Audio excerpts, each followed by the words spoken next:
She really adds stuff to it. I liked it. Like I even liked one of my favorite guys was Deputy Bob, the guy who lived a lot longer than I ever expected. He was in Smoke Signals, by the way. I love that movie. That guy's awesome. But like, just I don't know, man. Like thought was put into this movie, and I think this is one of those movies that you could look at as like a stupid horror movie, but I think it was a well-made film. Oh, definitely. There's definite archetypes there. CCH Pounder, she's the mother. You know, mama don't take no mess. Yeah. You know, I told you to clean the stove. Your gloves are obviously clean. You haven't been doing anything. Jada, her life took a wrong turn somewhere. You know, she was caught for stealing. You know, and even that, you know, what the hell was she stealing? There's nothing in this town. What were you trying to steal? I never understood. That same car. Yeah. And then when Billy Zane, like you said before, when Billy Zane is trying to get her, you know, he doesn't tell her, you know, I'll give you money, I'll give you riches. Hey, you're pretty. You can travel the world. All you got to do is just come with me, you know? And she's like, interesting. And then she does a little dance with him. Fascinating stuff, man. Great character actors. Yeah, you know, I guess another question I have for you, and also, it was nice seeing William Sadler in this movie. I really liked he had little moments that I loved when he got like busted open by Danny, Billy, the little boy, Danny. That's another iconic scene, yeah, when he just, the thing, that was a Rob Bottin looking effect, yeah. And then it just goes crazy, but then it cuts him open, he goes, oh, come on.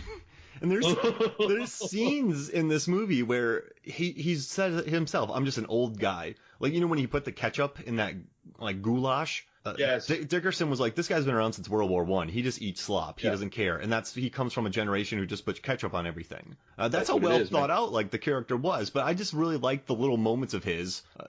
I thought he really pulled off some scenes. I'm not going to say, like, he's probably not the most flashy leading man, but when you have Billy Zane chewing scenery, you have the likable, I mean, he's basically the straight man in this. But I know it's cool. Like, I think this movie's refreshing too because you just have people that never lead movies leading movies. Mm-hmm. No, you're right. It's all character actors. And this is 95. Titanic doesn't come out till 97. Yep. And then I think after that is The Phantom. Yeah, Phantom was like 96, right? Yeah, Phantom was like 95, 96. 96. Okay. Yeah, so nobody in this movie is quote-unquote the household name.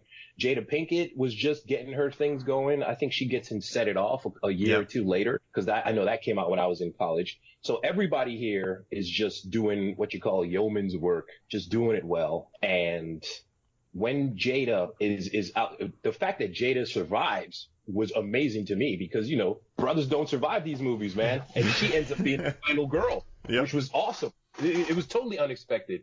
And what you were saying about Sadler, he's known for doing funny stuff. He was in the Bill and Ted sequel. Yeah, Bogus. Yeah, he was great.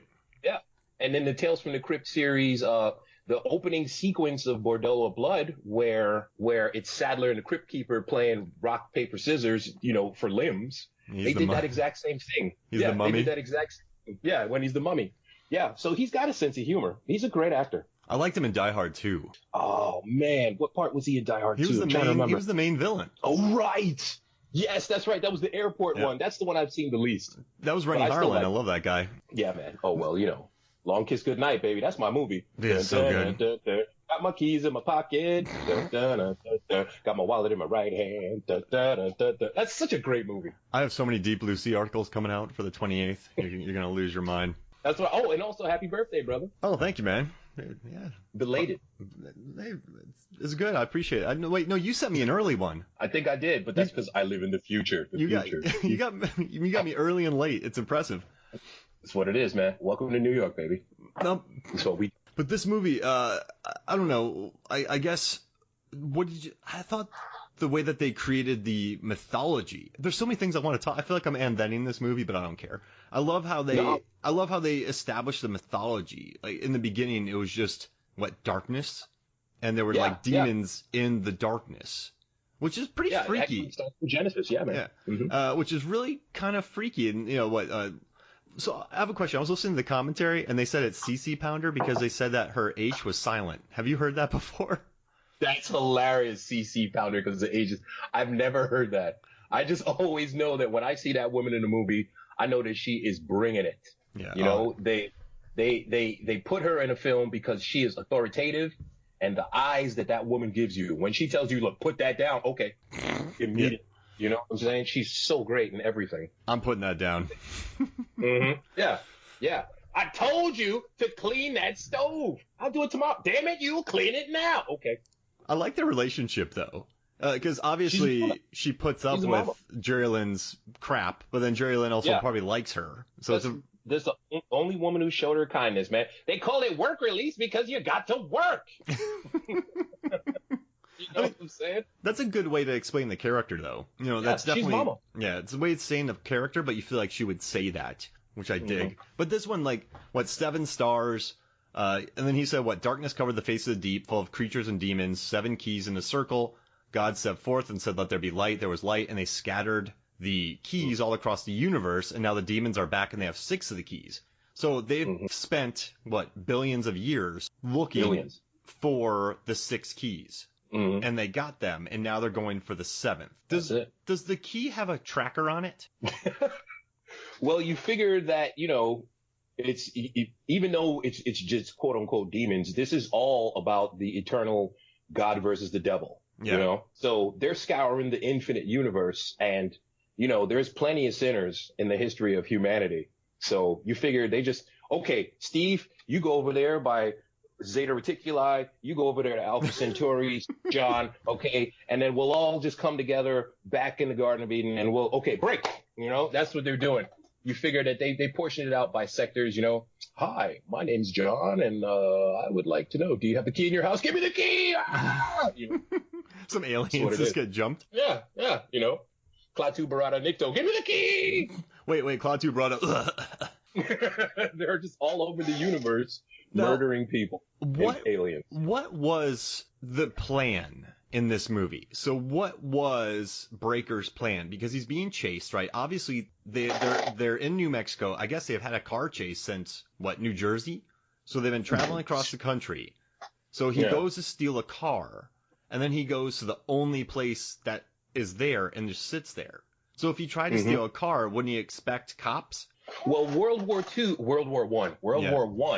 is when his friend Dickerson, named after the director, gives him the key in the first place, and he gets the 7 stars on his hand. And that's when he gets the whole, whoosh, matrix dump of information into his head.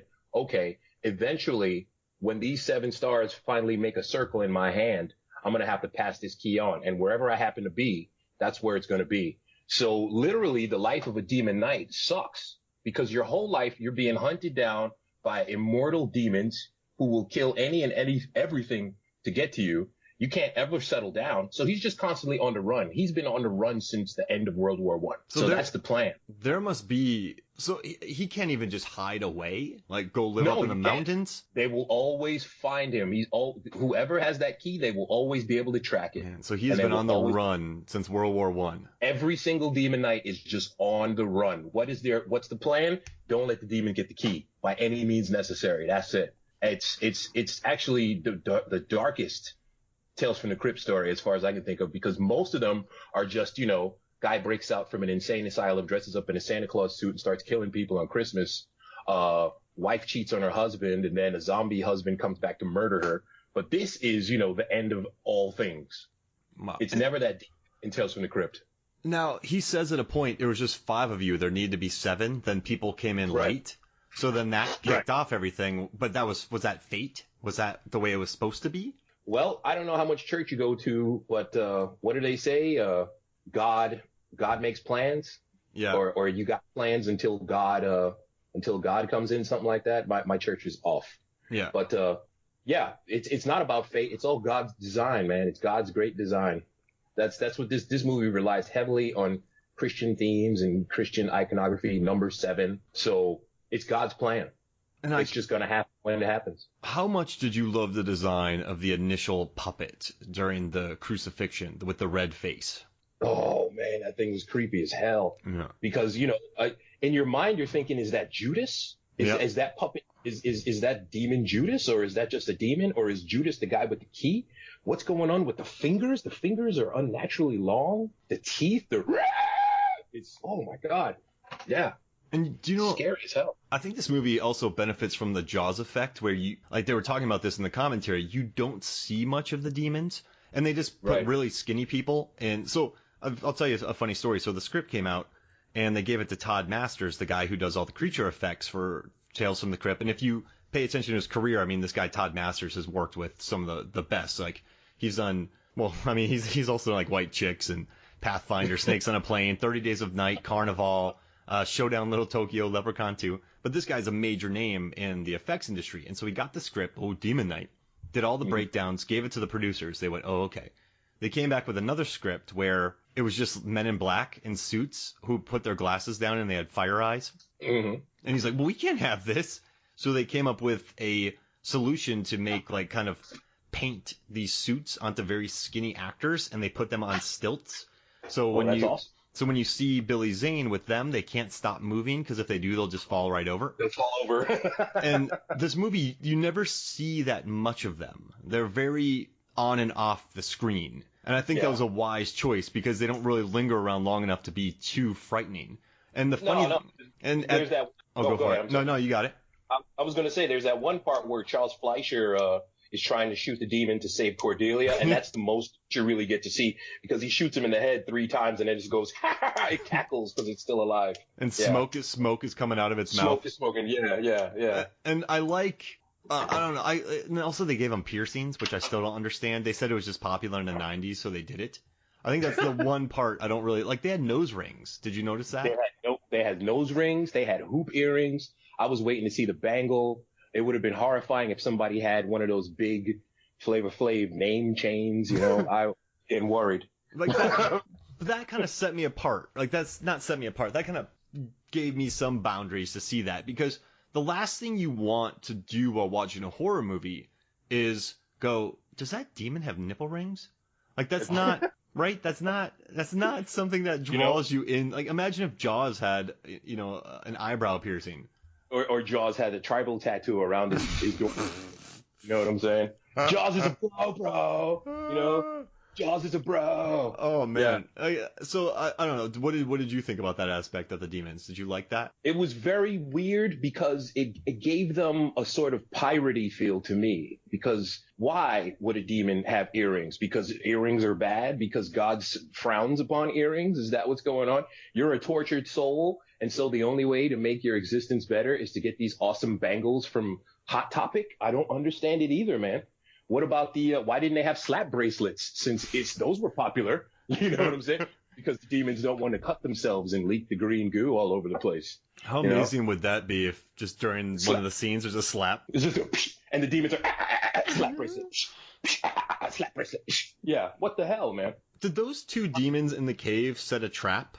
They did. The demons, they're not stupid. They probably have, dog level intelligence, but I feel like they operate more under the traditional zombie control thing. In other words, Billy Zane directs them. He's the controller of the hive mind. But, the kid hiding in the tunnel and his parents come out. Rah! They got my mom and dad. Yeah, totally it was a trap. How terrible would that be to be that kid in that situation? Oh, it's horrible, man. It's horrible. It reminded me of Them, which basically Them is amazing. My question for you, Hoffmeyer, is this. I understand that it's the Southwest, so, people know how to shoot guns.